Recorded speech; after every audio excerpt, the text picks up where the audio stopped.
You know that choice Morpheus offers Neo? Red pill or blue pill? It's more than just a great movie moment. Oh, absolutely. It's become this huge cultural thing, hasn't it? A shorthand. Right. For facing, well, uncomfortable truths. Do you take the blue pill, wake up, believe whatever you want, stay comfortable? Or the red pill. Mhm. Open your eyes to reality, even if it's, harsh. Exactly. So, in this deep dive, we really want to go beyond the movie and unpack how profound that choice actually is, like for us every day. Yeah, and it's fascinating because it seems simple on screen, but it taps into these massive questions about knowledge, truth, how we make decisions. It's got history, real practical implications. Way beyond just the plot of The Matrix. Okay, so let's start with the basics in the movie itself. The blue pill. What did Morpheus say? He says, the story ends, you wake up in your bed and believe whatever you want to believe. So you stay put in that, well, illusion. Secure, predictable, safe, I guess. Yeah, everything stays as it seems. Comforting, in a way. Your beliefs, habits, expectations, all undisturbed. And the red pill. That's the wake-up call. Right. It's actually a trace program. It lets the crew find your physical body back in the real world in the power plant. And then they can send the signal to wake you up from the pod.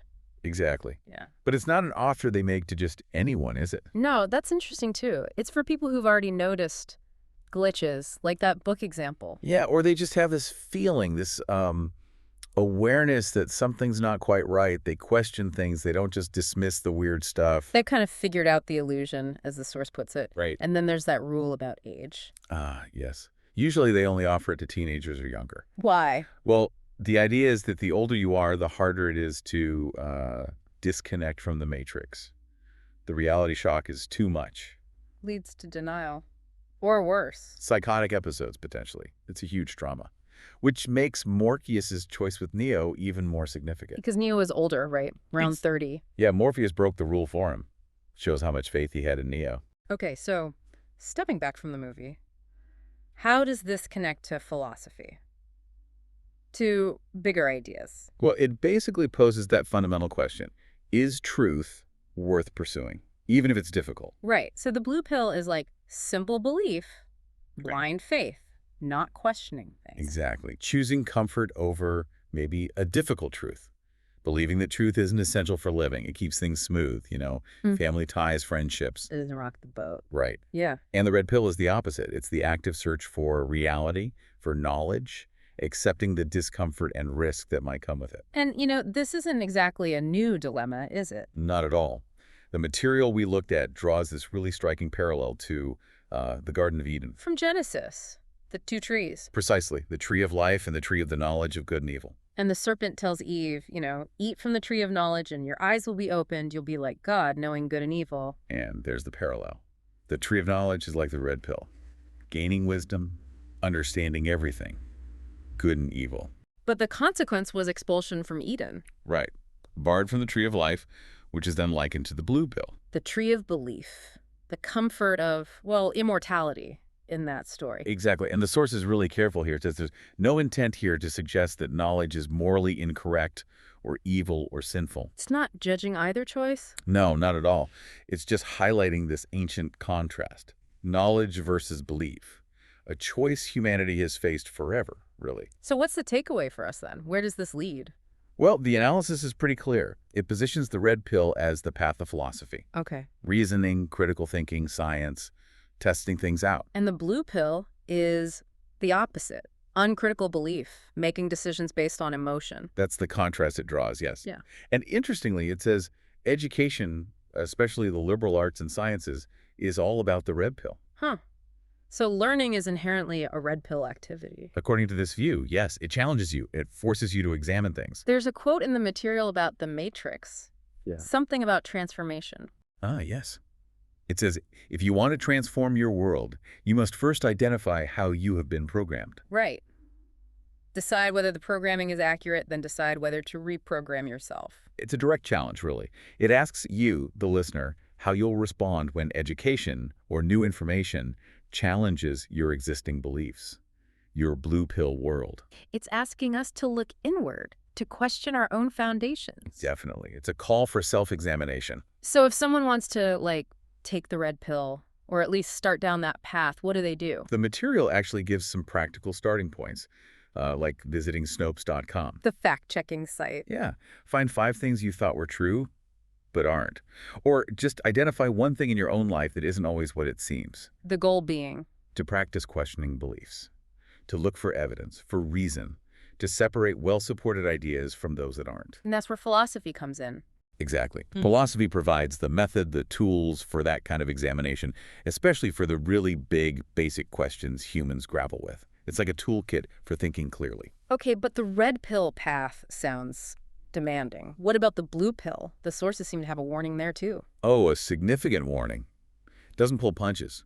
It says the blue pill approach carries substantial costs. Costs for who?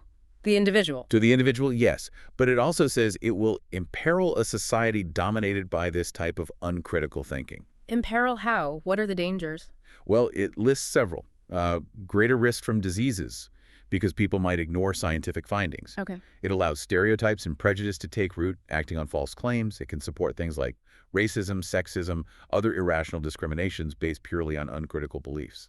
Wow. And it makes people vulnerable to scams, to charlatans, to Ponzi schemes, things that prey on irrational hope. So even if it seems easier or more comfortable in the moment? The claim is that it too often proves to be quite the opposite of what was hoped for in the long run. The focus on self over others, or the present over the future, often backfires. That's a pretty strong indictment of the blue pill path. Is there, like, nuance there? Are there situations where maybe that comfort is the main goal and the risks seem distant? That's a fair question. The sources definitely acknowledge the appeal of the blue pill's comfort. Avoiding difficult truths, keeping social harmony. Right. But the core argument remains that this short-term individual comfort often comes at a high price later, both for the person and definitely for society. It suggests the perceived benefit is often illusory, masking deeper vulnerabilities. So the trade-off rarely works out well, according to this view. That seems to be the conclusion, yes. The long-term risks tend to outweigh the short-term comfort. Okay, let's shift a bit. Belief and doubt. The sources say they're opposites, right? You can't hold both about the same thing at the same time. Exactly. They're mutually exclusive psychological states regarding a single idea. So how does philosophy handle this? How do we move from doubt to belief? It relies on what's called a process of inquiry. Think of it like the dialectical method. Okay, what does that mean practically? It's like a structured way of thinking. You take an idea, a belief, and you actively challenge it. You look for counter-arguments, evidence against it, flaws in the reasoning. Like testing it. Precisely. It's how the mind can systematically move from a state of doubt towards a reasoned belief.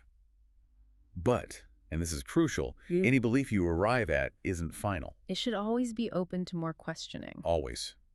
Subject to that continuing process of inquiry and examination. You can't really doubt your doubts in the same way, but you can subject a doubt to inquiry to resolve it into a belief. And you can doubt a belief. Oh, yes. You can question a belief, put it under the microscope. But you can't believe a doubt. You just doubt. So philosophy is this ongoing cycle of thinking about beliefs, using reason and evidence, and then revisiting those beliefs. That's a great summary. And ideally doing it within a community of other inquirers who help keep the process critical and rigorous. This whole discussion, though, it's been very binary, red or blue. Neo had that immediate choice. Right. Take one or the other. But the source material asks, what if it's not always like that? What if Neo had asked for, I don't know, both pills? Or more time. Yeah. Well, Or was there a purple pill? yeah, the purple pill question. It makes a really important point about how we often frame decisions, especially in, say, organizations. We frame them as either or. Too often, yes. When reality is usually more complex, there are rarely just two options. So leaders, and maybe all of us, need to push back against that binary thinking. Exactly. Apply critical thinking to find multiple options. And material stresses, this isn't about being a genius or having a fancy title. It just requires What? an open mind. An open mind and a willingness to shift your perspective, your mindset, to fit the actual situation. And there was a specific framework mentioned for doing that, 6 mindsets. Yes. Dr. Mary Lippitt's 6 situational mindsets. It's a tool, really, to help discover alternatives and weigh options more effectively. What are they, briefly? Well, there's an inventing mindset focused on new ideas, creativity, new products, then a catalyzing mindset, all about the customer, the brand. Okay. A developing mindset looks at infrastructure, systems, policies.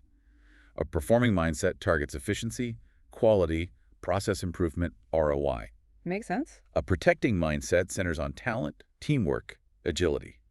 And finally, a challenging mindset which evaluates risks, trends, opportunities for the long haul. So using these different lenses helps you see more possibilities. Exactly. It helps combat our natural tendencies relying on the past, only seeing what confirms our bias, jumping to conclusions, not exploring enough options. Like using a checklist. Sort of.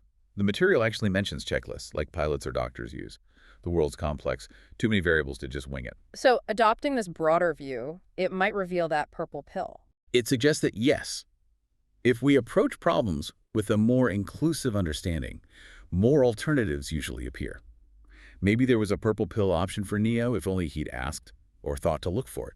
So that process of inquiry we talked about earlier, is that essentially the tool we use to find those purple pill options, Yeah. to move beyond the black and white. Absolutely. That critical questioning process is the engine for uncovering those alternatives, for examining the nuances instead of just accepting the unequal binary. Wow. We've covered a lot today from, that iconic movie scene. All the way to ancient myths and modern leadership theory. Yeah. And what really stands out is that this red pill, blue pill thing, it's so much more than just a plot device. It really is this fundamental choice we face. Truth versus comfort. Knowledge versus simple belief. But also maybe a reminder not to get stuck in those simple binaries, to look for the nuances. Definitely. It underscores the value of critical thinking, that ongoing inquiry, keeping an open mind. So we've explored the Matrix, Eden, philosophy, decision-making. What's fascinating here, really, is how relevant these choices continue to be for every single one of us. It's not just Neo's dilemma. True. So maybe the final thought for you listening is this. What questions should you be asking right now? In your own life, your work, your beliefs, where are your potential purple pill options hiding? Keep asking, keep exploring. Exactly. Keep that curiosity going.